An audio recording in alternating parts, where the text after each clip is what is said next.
The final goal is to eradicate humanity as we know it.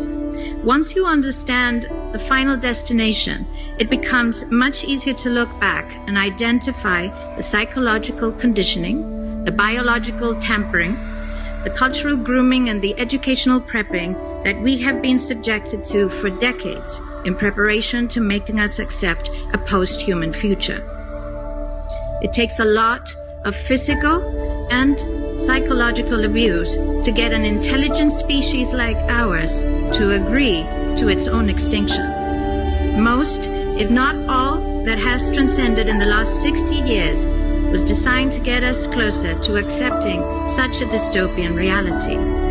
Whether you care to accept it or not, we live in a hyper-controlled matrix where our perception of reality is meticulously planned, managed, and executed in order to control and steer us in whichever direction they wish. And the direction is a post-human world.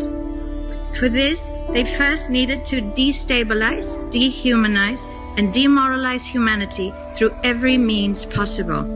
The destruction of the nuclear family, children being indoctrinated by the state, abortion, the eradication of God and spirituality from education, life in mega cities and away from nature, toxic food, air and water, social media, replacing real human connection and interaction, engineered financial crisis and taxation, endless wars and massive migration, stress, anxiety, depression, drugs and alcohol, constant fear-mongering, moral relativism as the new religion, and I could go on and on about how humanity has been influenced and forced to move away from all the things that give us strength, security, purpose, and meaning. A weak, immoral, disconnected, ignorant, and unhealthy population is an easy target for the next stage, the creation of an entire generation of androgynous beings. Masculinity is under attack psychologically, culturally, and biologically. Women are being replaced in sports, entertainment, and politics by men pretending to be women. And children are being indoctrinated at school to think that gender is a choice. The transgender movement is not a grassroots movement. It comes from the top. It has nothing to do with people's freedom of expression, sexuality, or civil rights. It's an evil psyop with a clear agenda to get us closer to transhumanism by making us question the most fundamental notion of human identity, our gender.